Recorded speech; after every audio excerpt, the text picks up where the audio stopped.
Hey Ben, how you doing tonight? Doing well, how are you? So my main disagreement with you is on the subject of transgenderism.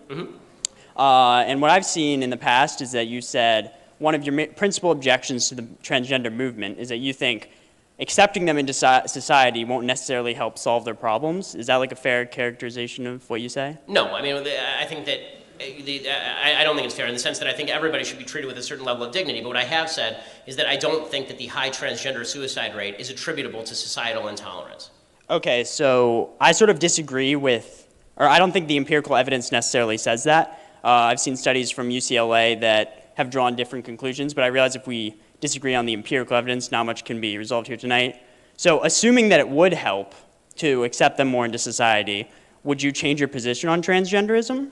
So the position on transgenderism I want to clarify so that I can tell you what I would change and what I wouldn't change. So what I would not change is the idea that you cannot force people to call you what you want to be called. That is anathema to a free society. I will also not change the idea that we should not indoctrinate children in blatant biological falsehoods like there's no such thing as male and female. I think it's very important that kids know there is such a thing as male and female, and that these are real categories, and that a man cannot become a woman and a woman cannot become a man. I think that confusing children about this stuff carries its own inherent dangers. Kids are easily confused and easily screwed up. So I think that would not change. I've also said in conversations with people like Blair White, who's a transgender woman, meaning a man who believes he's a woman, I've said to Blair, like if we were at a restaurant or something and we were out to dinner together, I wouldn't go out of my way to call Blair White a he. I mean, presumably we'd be speaking in second person with one another.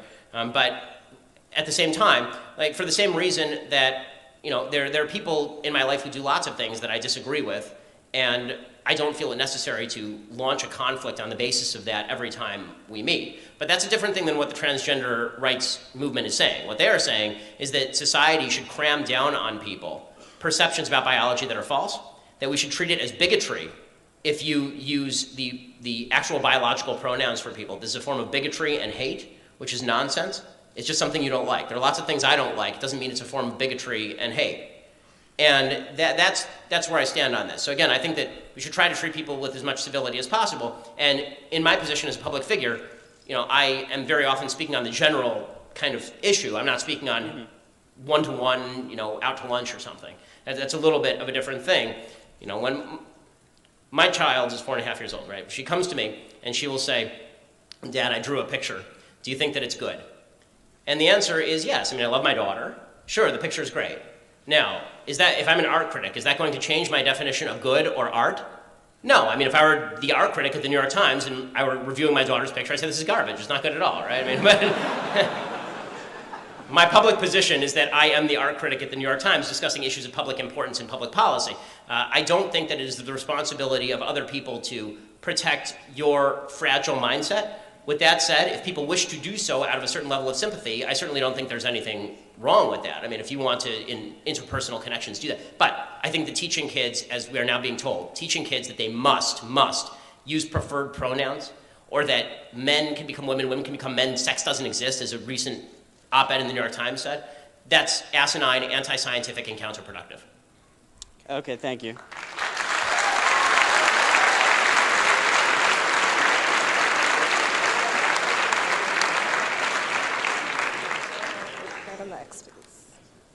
Hey Ben, thank you so much for being here. I'm a huge fan of yours and everyone at the Daily Wire, and I'm really looking forward to this opportunity to get destroyed. So, so my question has to do with gun control. I think that's on everyone's mind here, and I mean, obviously after the Tree of Life shooting, and then the shooting that just happened in your neck of the woods in California. I've been talking with a lot of friends, and we just don't know what to do and like what the answer is. You know, I'm on the conservative side. I know that like the importance of the Second Amendment and how obviously, you know, we can't get rid of that or amend that at all. And a lot of the, you know, places like California and Chicago and all these places where the gun laws are so strict already that it's not going to get stopped. And a lot of the solutions that the left offers aren't going to solve the problem. And it's just, yeah, we're just shouting at each other and everyone's you know, not giving the best answers, I don't think. So I just want to ask you what your solutions would be. If there was like a President Ben Shapiro, you know, how would you solve the problem? Could you stand on the X? Yeah, so the camera can see. Guys, it's just a coincidence that I visited Wisconsin, Ohio, and Pennsylvania in the last 3 days. So, number one, I think that the big mistake that folks make about the government is they think that government can solve all of our problems. The fact is the government is not capable of solving all of our problems. It can't protect us from every bad thing that's going to happen in our lives. And when we think that the government can, it sometimes leads us to curtail rights in ways that we don't actually want and that are ineffective. California, as you mentioned, is the most gun-controlled state in the nation. The Brady Center says that it has the toughest gun laws in the nation, and the latest mass shooting obviously happened in California at that bar. That was in Thousand Oaks. So there are certain things that I think the government can do, and then there are certain things I think that we have to do as a society. Certain things I think the government can do. I'm in favor of what they call gun violence restraining orders. What these are laws that basically say that if you are a family member or a close friend of somebody, then you can appeal to a court to, with due process, remove somebody's capacity to have access to firearms for a specified period of time, and then you have to have that renewed every so often. So you have a situation like the Thousand Oaks shooter who had a violent altercation with his mother, and his mother goes to court and says, okay, I want an application, I want a judge to remove his capacity to have access to a firearm. It already existed in California, his mom just didn't take advantage of it. So number one, we actually have to enforce the laws that are on the books, but that seems like a rational piece of legislation that would be good because we don't actually want mentally ill people running around with, dangerous mentally ill people, I should say, running around with firearms. I think that we should be hardening targets at obvious locations. So synagogues, you know, again, I was actually quite surprised that there wasn't any security at Tree of Life, just because where I live, there is security at every synagogue, and there's been top security at every synagogue for legitimately over a decade. And would that have solved everything? I don't know, but it would have been better. I mean, security is always better than no security, and when I choose my child's school, one of the key issues that we ask about is how secure the facility is. That could mean anything from armed guards to double doors to capacity for lockdown. Right? We're going to have to treat this as, depending on how seriously we all want to treat safety, we're going to have additional costs. But the real widespread problems that lead to higher levels of crime have very little to do with access to arms, because the correlation between murders and murder rate in the United States and gun laws is non-existent. Eugene Volokh had a post at the Washington Post about this maybe a couple of years ago. Basically, there are certain things that as a society we're going to need to do to ensure that people are less violent. The number one thing is we need more fathers in the home. We need men staying at home with their kids and raising their children properly. In a huge majority,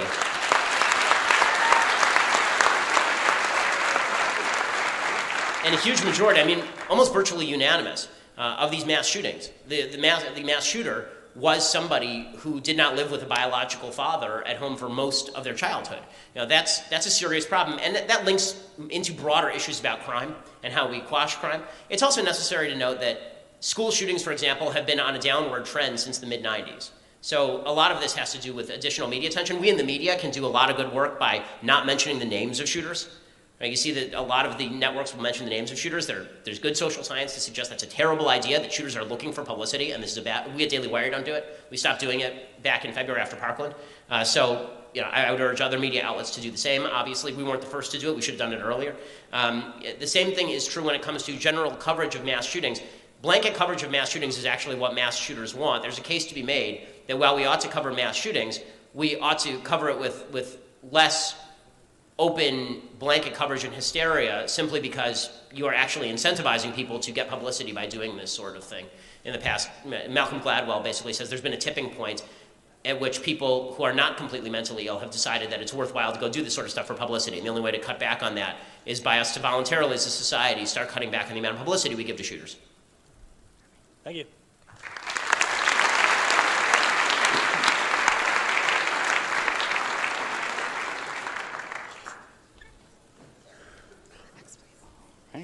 Hello, Ben. Welcome to Pittsburgh. Oh, thanks for having me. It's a lot colder here than in California, so I'm really sorry about that. Yeah, but at least your city isn't on fire, so. Oh, that is true. That is true. one area where we disagree on, you can see with my wristband here that we do agree on a lot, but one area where we do disagree on is religion, and particularly your justification for the veracity of religion and for the existence of God. And so in a lot of these discussions I think with Joe Rogan, with Dave Rubin, you talk about free will as your justification for the existence of God, that free will is something incorporeal, and it's hard to explain the existence of free will, so we need a God to justify that sort of thing as sort of an underlying principle for prosperous civilizations. Is that kind of an accurate sum of your... 75%, right? Yes, okay, sounds good. 75% with you is pretty good. I mean, it's hard to sum up a broader view. Yes, a very broad view of that. But I have a more biologically determinate view of free will. Observationally speaking, I think that we can determine different organisms' free will based on the cognitive capacity that they have. So for example, a bacterium is going to have less free will than a lizard is going to have less free will than a chimpanzee, and then going all the way up to humans who have less free will. And we can also determine different areas of our bodies, specifically our brains, that are going to determine the capacity for reasoning and the capacity to make rational decisions. People with damage to their prefrontal cortex are going to make more impulsive decisions. So with that very observationally sound view of free will and sort of a biologically deterministic, from a biologically deterministic standpoint, is religion going to be the only justification for the existence of God and the existence of free will in your view? There are certain things that cannot be observed. For example, the mind-body duality that exists is something that's not observationally possible. We're never going to be able to lock down exactly why that exists, I think. Why it is that we feel that we have the capacity for choice, for example. And when you talk about the limitations on free will, I would fully agree with that, obviously. I mean, somebody who's been hit in the head with a hammer is going to have less free will than somebody who's not. You have less free will when you're asleep than when you're awake. Yeah. Obviously, there is a connection between your capacity for free will and your brain function. But I would press you a little bit, and can we have an exchange here? What Absolutely. I press you a little bit on is what you mean when you say biologically determined free will. So why do you what do you believe free will is? Like, do you believe that I have the capacity to choose otherwise? In other words, in a given circumstance, I could have chosen to do something else, or based on biology and environment alone, if we had all the information, we fed it all into a giant computer, right? Then I could, with 100% accuracy, determine what exactly what decision you were going to make. You did not actually have a choice. In other words, free will doesn't exist. Like Sam Harris is consistent on this. Yes. Sam Harris says everything is material, everything that's measurable is material, and therefore free will doesn't exist. So we don't have a choice about how this conversation is going right now. It's going to end with everybody applauding and you walking away, right? That's how this that is how it is going to be. So what's your definition of free will? I think free will is the capacity to make choice and the capacity to take things from your perceptions and to act on that sort of thing. Okay, and I think it's very... So choose otherwise free choice is something that you are for. You think yes, but I think it is very closely tied to scientific evidence about the observation of how free will works in our brains. Like I said, it's very closely tied to our perception. I cannot choose to catch a bullet. I can't choose to see radio waves. It's tied to our biological necessities. Okay, but here's the point. If you're a pure materialist, in other words, you have to acknowledge that there is something beyond the purely material that allows us to have the capacity to choose, because otherwise it would be measurable, right? There's nothing measurable that allows us the capacity to choose. Now, I'm not saying that justifies Judeo-Christian religion. I'm saying that justifies something beyond scientific observation. I don't think it particularly justifies something beyond scientific observation, because we can view through like fMRI imaging in the brain, which parts of the brain are more active whenever higher decision making is happening. I'm not saying that biology is disconnected from free will. Yes. What I am saying is that you do have a limited capacity in whatever circumstance you are as a human being to choose otherwise, to the extent that you are not brain damaged, for example. That is true. And as long as your brain is functioning, you have that capacity. That is not something that can be justified by science itself. Meaning that the capacity to choose otherwise has to be explained by a cause, right? Yes. What is the cause that is justifying that? If it's brain function, then you're just a materialist and you actually don't believe in free will.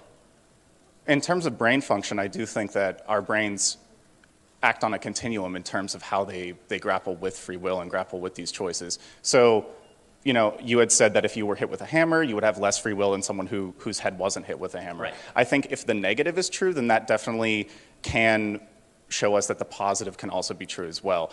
Animals with more distinct brains. But here's the problem. You're operating in my universe where you do have the capacity to choose otherwise. And what I'm saying is I don't think that science can actually justify it. Pure scientific materialism, I don't think can actually justify the capacity to choose otherwise. Like Sam Harris's definition of free will is you don't have any external pressures acting on you, but you're always foreordained to have done X, Y, or Z. Okay. You're operating in my world where you do, regardless of what the external pressures are, and regardless of your biology or environment, you do have the capacity. I can pick up my watch right now or not pick up my watch right now. That's my choice, for example. And you have the capacity to determine whether you get married or whether you don't. That's something you get to choose, and we couldn't just feed it into a computer and get you. Right? And what that suggests is that there is a spiritual world that lives beyond what is scientifically measurable. Yes. Well, the only difference between you and I is I think that spiritual world or that incorporeal world is what exists within our brain, and something immaterial can exist within our brain. Right, you think that it emerges from our brain. And what yeah, I'm exactly, saying, from consciousness. Right, and you think that consciousness emerges from the brain. What I'm saying is that if you believe that consciousness emerges from the brain, a material object cannot actually create the capacity to choose beyond the material object. So what do you think is beyond the material object then, that future in terms of what, you know, I mean, we're this is where I say manipulating that there is such a thing as a godly capacity that has been given to us that and separates that's where us we from the disagree animals, as well. right? This is where religion comes in. Yeah, exactly. So we're going to have to agree to disagree on this one. But thank you.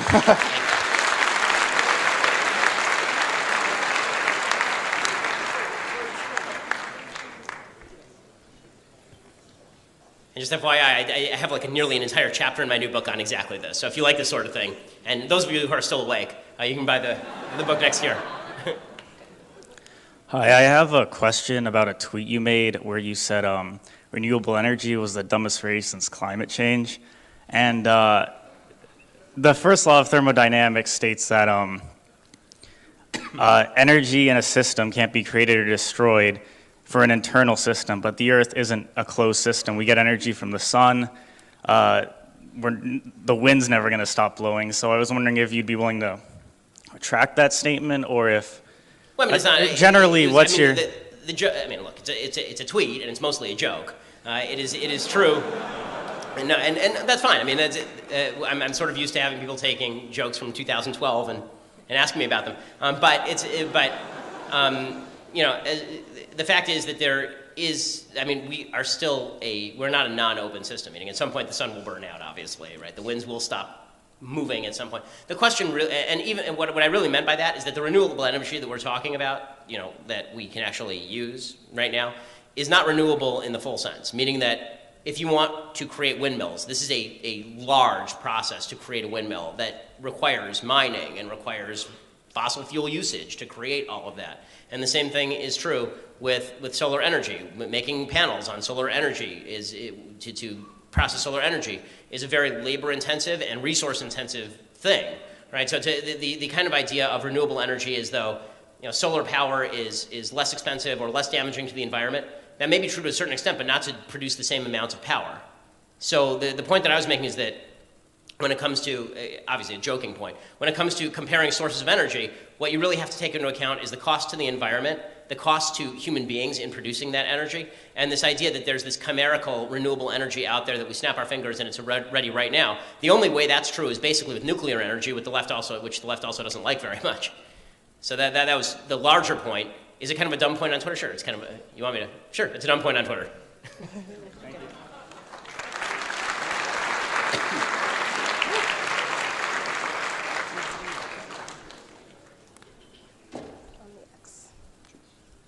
Hey, Ben. Hey. So something that I think that everyone in this room will agree with is one of the appeals of your talks, of your debates, is your rhetoric. It's the way that you think fast on your feet, quick responses to everyone, hard-hitting. So far, I like this question. Yeah, I gotta soften you up first, you know. So something I wanted to ask about is Lorenzo, the president of the College Republicans here, in his introduction speech for you, mentioned that he gave some quotes, and one of the things was that you not only just talk, give your message, but you work to inspire, you work to motivate. So something I wanted to ask is, when you say things like earlier in your speech, I think you called your opposition driveling morons, something along those lines. Yeah, if you call me a white supremacist, you're a driveling moron, correct? So right, so that's fair enough. But what I would like to ask is, do you think that when you go to rhetoric like that, that is so appealing to people who agree with you, I believe is just as alienating to people that disagree with you. And I would like to ask, do you think that, maybe not in this context, I agree, people who are calling white supremacists just because they differ with you, they're morons.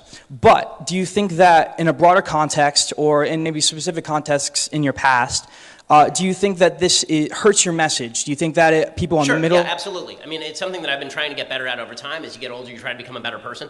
I will say that I was much more fond of calling people driveling morons 10 years ago than I am now.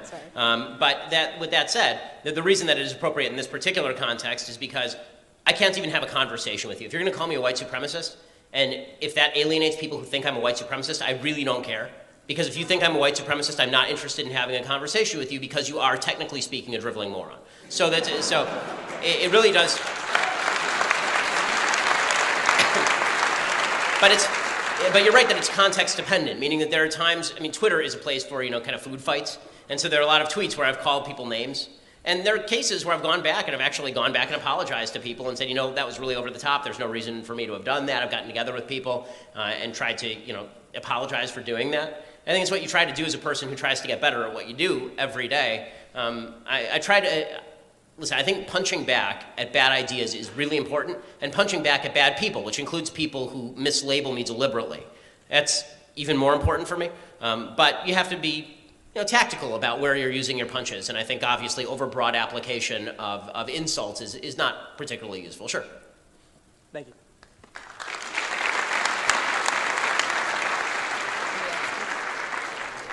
Hey Ben, I need your help to settle a net neutrality debate I've been having with my friend. I'm here to get it destroyed on his behalf.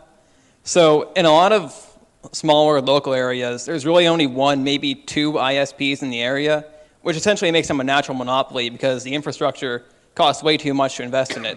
So at that point, wouldn't regulation be justified for those in those areas?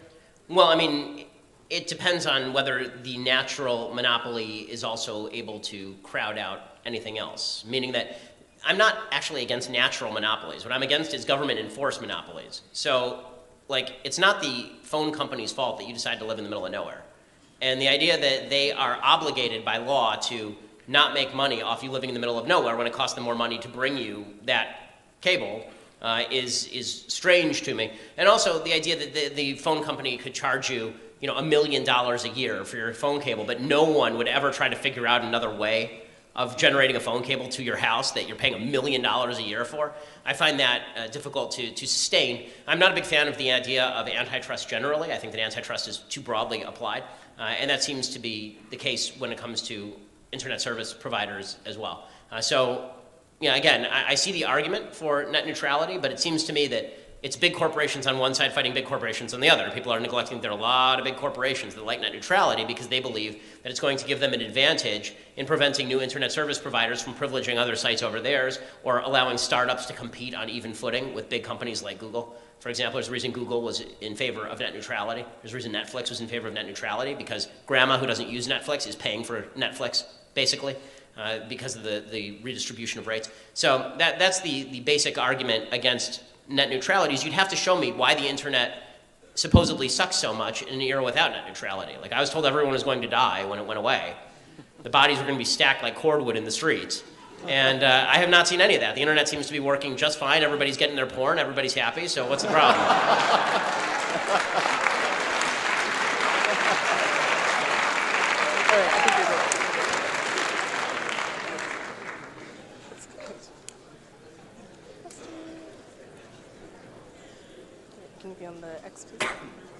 Hey Ben, big fan, even though I really don't agree with you on a lot, but my question is about the Ron deal, brought notes because I know you care about the facts.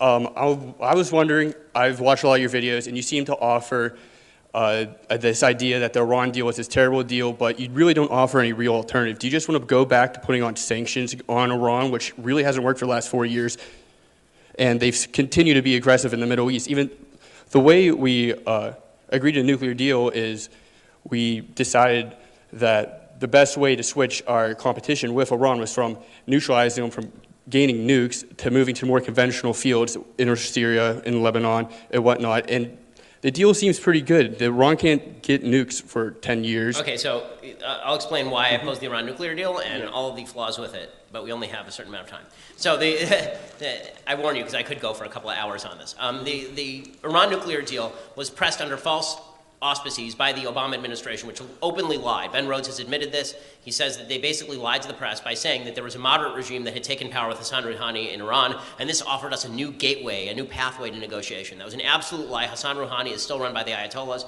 and Iran has not moderated in any way. In fact, they have exacerbated their support for terrorism now with American dollars to Hezbollah, Hamas, to groups in Lebanon as well, to Hezbollah basically is now essentially running Lebanon, but also in Syria and in Iraq. Iran has done this with the Houthis in Yemen. Iran is the world's leading global sponsor of terrorism.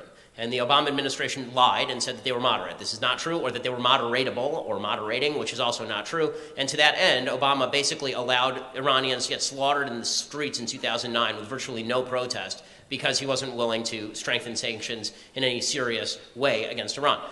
As far as the idea that this puts them off from developing a nuclear bomb for 10 years, no, what it actually does, it says that when you develop a nuclear bomb in 10 years, there will be no sanctions on you. Everything will be hunky-dory. It takes away all possible consequences for the development of a nuclear weapon in 10 years. And Iran does want to develop a nuclear weapon for the same reason the North Koreans developed a nuclear weapon, which is to keep themselves in power. As far as the efficacy of the sanctions, I agree that the sanctions were not working magic. Sanctions rarely work magic. Usually, in order for sanctions to work well, you have to have a regime that is capable of deep change. What it can do is create less money for the Ayatollahs to work with in terms of their promotion and promulgation of terrorism in the region. Handing them billions of dollars in cash on pallets is a really bad way to prevent them from funding terrorism, as it turns out.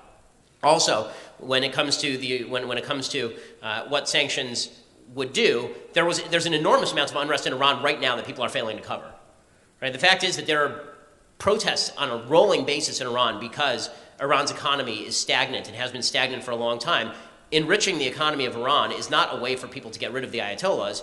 Basically, what we need to happen in Iran, in very short form, is we need to find dissenters within the Iranian military to create a military coup against the Ayatollahs. Right? I mean, that's what the actual plan has to be. Whether those people exist or not, no one wants a war with Iran. Nobody wants to put American troops on the ground against Iran. But the idea of emboldening Iran, or that we're going to open them up, is just insane. Not only is it insane, it's counterproductive because it gives them more weaponry with more money and no consequences for their continued support of terrorism, as even John Kerry acknowledges. Well, wouldn't you say that Iran has the incentive to continue to deal with in 10 years so they keep those economic sanctions off? I'm sorry? They obviously haven't taken up the incentive. They've continued with their terrorism nonstop since the Iran deal. Well, I mean, since the Iran deal got revoked. No, now, since the Iran deal was put in place. At no point did the Iranians stop supporting terrorism. I'm not disagreeing with that. That's fine, but John Kerry doesn't even disagree with that. John Kerry suggested that the development of their missile program was not covered by the Iran nuclear deal, and it is obvious that Hezbollah continued to arm itself with Iranian rockets. Right now, the rockets that are flying into Israel, 400 a day, those came in via Iran. So no, the Iranians did not moderate, they did not become nice, happy people in the year that the Iran deal was in place. No, I agree with that. What I'm saying is that Iran has an incentive not to develop nuclear weapons now with the sanctions. I mean, that's removed. not true. They have ascended regionally, which is why you've seen the creation of an anti-Iranian alliance, essentially between the Saudis, the Jordanians, the Egyptians, and the Israelis. You think there was any conceivable world in which the Saudis and the Israelis would be working together, except for the ever-present threat of Iran? And that ever-present threat of Iran was made more ever-present by the Obama administration.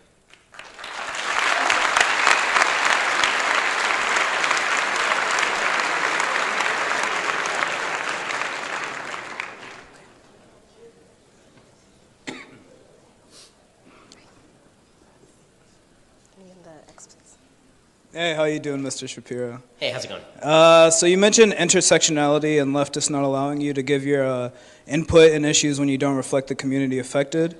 So I wanted to ask, if you don't think government-run welfare programs are necessary to help alleviate the disparity of wealth and the relative lack of capital within the African-American community, what do you propose to positively influence the black economy? I mean, so I think that the basis of a strong economy is strong families and less violation of the law. And this is true for every community. It's true in white Appalachia. It was true in the early 20th century with Italians and Irish and, yes, Jews, who had actually a pretty high crime rate in the early 20th century. You know, all of that is really necessary. Welfare policies have been pursued since the 1960s. It has not alleviated the wealth disparity between blacks and whites in the United States over the past 50 years, and we've poured something like $22 trillion into our various welfare programs with that in mind. What we really need, is good individual decision-making, and what that means is fathers who guys who don't knock up ladies and leave. right? Guys who stay in the home with their children and marry the mom, who are willing to go out and maybe leave the community in which they are located and go out and get a job, who finish high school, right? Like the Brookings Institute says that you don't have, living in permanent poverty in the United States, that's basically in the United States for virtually everyone because you failed one of these three tests. You have to do three things. You have to graduate high school, you have to get a job, you have to not have babies out of wedlock. You do those three things, you're not going to be permanently poor in the United States, and there are high levels of income mobility if you don't do those three things. None of those three things is really in the control of the government.